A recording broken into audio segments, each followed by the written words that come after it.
Bonjour tout le monde, j'espère que vous allez bien, très bien. Aujourd'hui, on se retrouve pour une nouvelle recette et je vais faire des macaronas, comme on dit en Tunisie, ou des pâtes all'arrabbiata, comme on dit en Italia, per un poco che ti dico niente. Donc pour cela, il faudra tous ces aliments-là, sauf que normalement c'est du bœuf pas haché, c'est-à-dire du faux filet, des morceaux comme ça, des morceaux de bœuf. Mais bon, comme je suis en confinement, que j'ai beaucoup de steak haché au congélateur, je vais essayer avec la viande hachée en coupant des morceaux, des gros morceaux de viande hachée. Donc on revient, il faudra une gousse d'ail, voilà comme ceci qu'on va hacher. De l'harissa, donc ça c'est de l'harissa berbère, shlouh, amazir, c'est de l'harissa de Chaoui, et oui, c'est de l'harissa de Chaoui. Et du double concentré, oh, 100 grammes, ça suffira, je pense. 100 grammes, les trois quarts d'une boîte de 140. De l'huile de colza, on peut rajouter un petit peu d'huile d'olive aussi, quelques gouttes d'huile d'olive. Et des pâtes, là j'ai 250 grammes, c'est pour deux personnes. Voilà, sinon on peut en faire pour 4 personnes. Avec tout ça, on peut en faire pour 4 personnes. On rajoute 250 grammes de plus. Au pire, voilà, s'il me reste de la sauce de main, je referai des pâtes, je referai 250 grammes. Donc, on va commencer par hacher l'ail. Voilà, on fait revenir l'ail dans un peu d'huile. Donc, pas plus de 3 minutes là. Il faut qu'il soit doré, mais surtout pas noir. S'il est noir, changez l'huile. Ce qu'on fait aussi, c'est que normalement, on fait revenir la viande avant de faire l'ail. On fait revenir la viande dans un peu d'huile. Et après, on le met à côté dans une assiette. Mais là, c'est de la viande hachée. Voilà, je le jetterai directement après. Voilà, 3 minutes, pas plus, surtout pas plus. Pas que ça noircit. Voilà qu'il dort comme ça, pas plus. Ensuite, on vient y mettre le concentré de tomate. Je vous montrerai une astuce pour le concentré de tomate.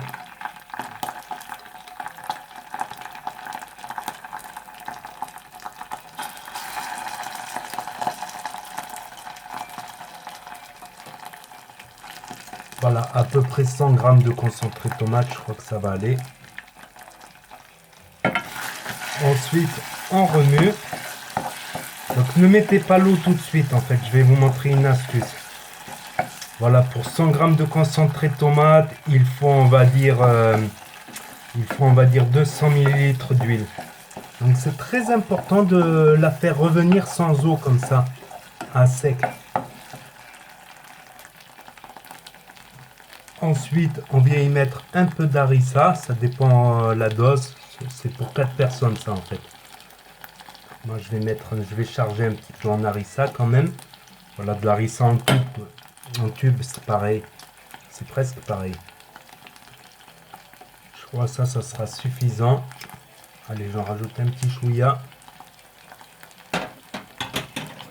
Et vous continuez à mélanger l'harissa et la sauce tomate. C'est très important cette étape de faire revenir un peu la tomate à sec. Puis vous rajoutez pas de l'eau tout d'un coup, vous rajoutez un petit peu d'eau par exemple. Je fais vraiment à la tunisienne. À l'original, vous rajoutez un petit peu d'eau. Voilà, et vous continuez à cuire et à mélanger. Vous rajoutez un petit peu de sel, c'est pas le salage définitif, on va dire. Un petit peu de sel.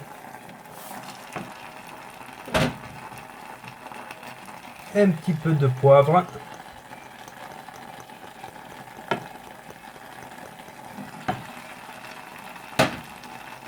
Voilà, c'est une recette piquante néanmoins. C'est pour ceux qui supportent le piquant. Voilà, il faut continuer à remuer un petit peu.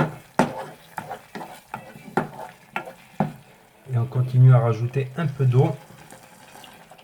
Pas tout. Progressivement, on rajoute l'eau petit à petit. On attend que ça cuit un peu et on continue à rajouter, on continue à mélanger. Il y a de l'harissa sur la fourchette.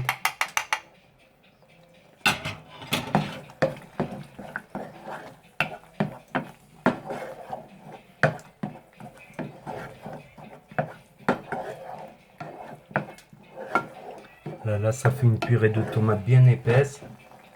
Voilà, quand ça reprend un peu le frémissement, vous rajoutez encore un petit peu d'eau. Et progressivement, on va faire comme ça. Je dis normalement 200 millilitres. Voilà, j'ai gradué ici, là, ici sur un truc avec une graduation. 200 ml pour 100 ml. 75, vu qu'elle est réduite à 75%, voire un peu plus d'eau encore. Si elle est trop épaisse, on peut rajouter encore un peu.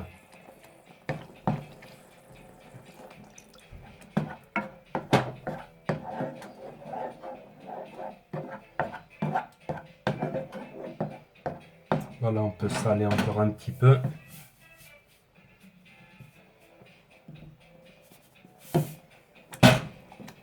Voilà, faut mieux mettre moins de sel, quitte à rajouter après dans son assiette. C'est mieux de rajouter dans son assiette que de... C'est quoi ça? C'est de l'ail.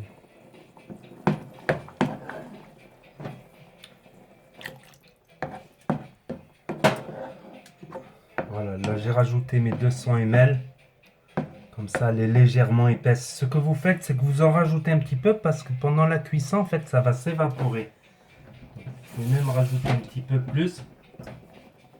Parce que de toute manière, la cuisson fait que ça va s'évaporer de toute manière.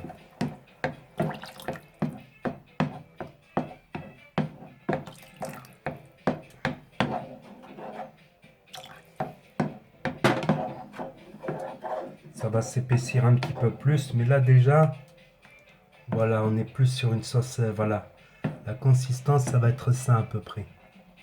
Vous voyez ce que je veux dire? Pas très épais non plus.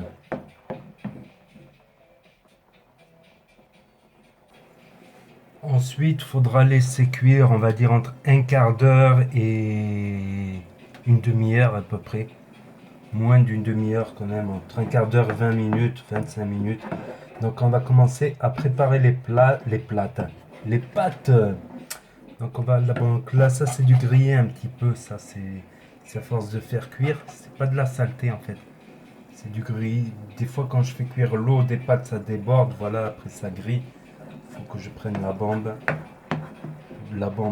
décapante de four pour enlever ça parce qu'on ne peut pas l'enlever à l'éponge. C'est pas de la saleté, on peut pas. Il faut la bombe décapante. Donc voilà, vous pouvez rajouter les morceaux de viandage de viande. Voilà, mais quand c'est des gros morceaux de viande, voilà, vous pouvez les rajouter là. Comme c'est de la viande hachée, je vais les rajouter dans 5 minutes. On peut couvrir maintenant. Donc là maintenant, on peut couvrir, on peut laisser un petit peu quand même. Un petit peu pour qu'il y ait un peu la vapeur qui s'échappe. Et on va commencer à faire cuire les pâtes. Quoique je vais commencer à mettre les morceaux de viande, allez.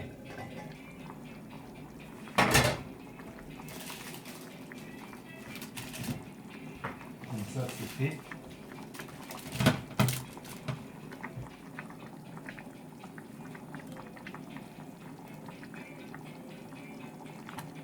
Donc j'ai laissé un peu décongeler le steak haché. On va faire des petites boulettes aussi, vous pouvez faire des boulettes. Normalement c'est avec de la viande non hachée. Et enfin on fait avec les moyens du bord, je n'ai pas envie d'aller faire les courses tous les jours non plus. Moins je ferai les courses, mieux ça sera.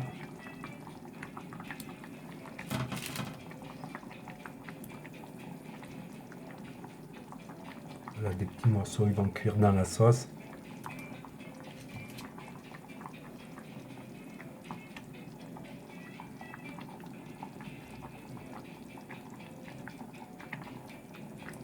Etc, etc. Vous faites ça pour les deux steaks.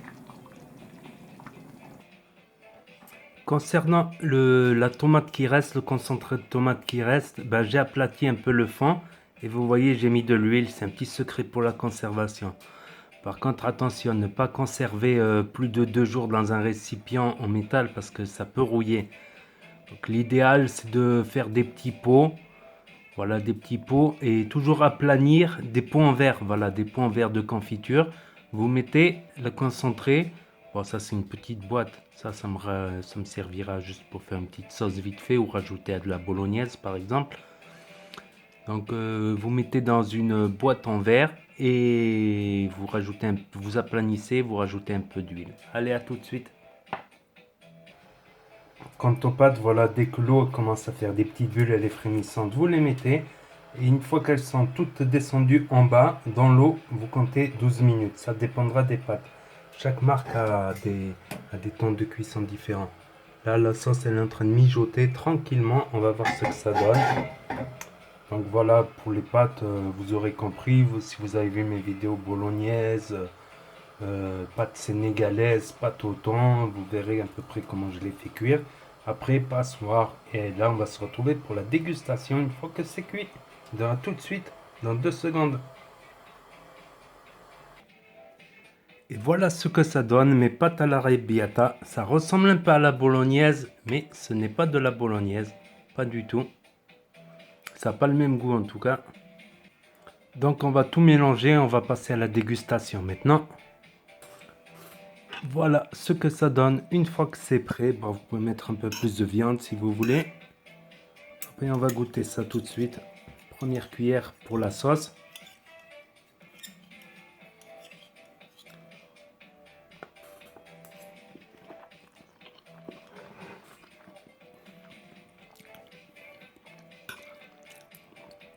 Je retrouve à peu près mes macaronas. C'est pas les macaronas néanmoins. Si c'est le piment, l'harissa, elle vient après le goût de l'harissa. Voilà, voilà. Je prends une bonne cuillère. Avec la viande maintenant.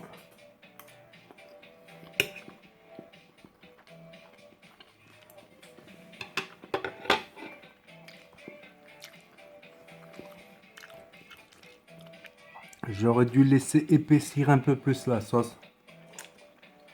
En fait, ce qu'on fait dans les vrais macaronas, c'est plutôt des coquillettes, des petits macaronis. C'est qu'en fait, on met toute la sauce dans les pâtes et on mélange tout.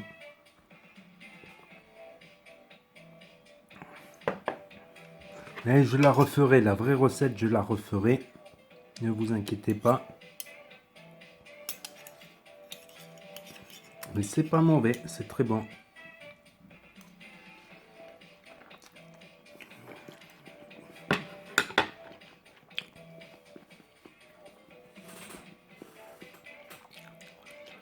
Ce n'est pas dans mes plats préférés, mais des fois j'ai une envie comme ça. En plus, le piment, ça peut aider si vous en mangez le soir contre la constipation. Donc, si vous n'êtes pas habitué, faites gaffe. Faites gaffe, ça peut vous faire très mal le lendemain matin, au petit coin.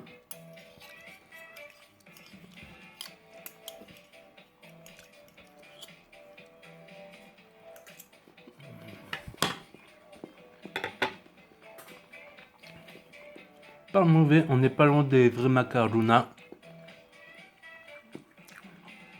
La harissa, ça y joue aussi. D'habitude, si vous prenez de la harissa, du farka bon, voilà, vous aurez plus le goût. Ça, c'est une harissa différente. Oh ben, c'est pas mal, franchement. J'aime bien le côté du piquant. Ça donne un peu de goût, le piquant.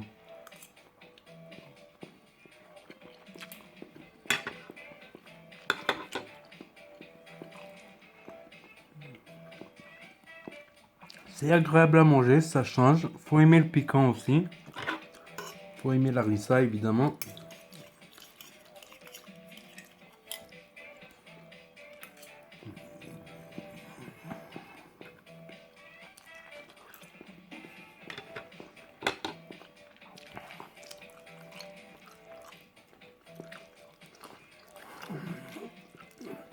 Je préfère la recette originale avec des petits macaronis, des coquillettes, des trucs comme ça. Et des vrais morceaux de bœuf, ça change le goût quand même. Et le vrai harissa bon, ça change pas mal le goût. On n'est pas loin là. On n'est pas loin des macaronas, des pasta all'arrabbiata, plutôt pasta all'arrabbiata.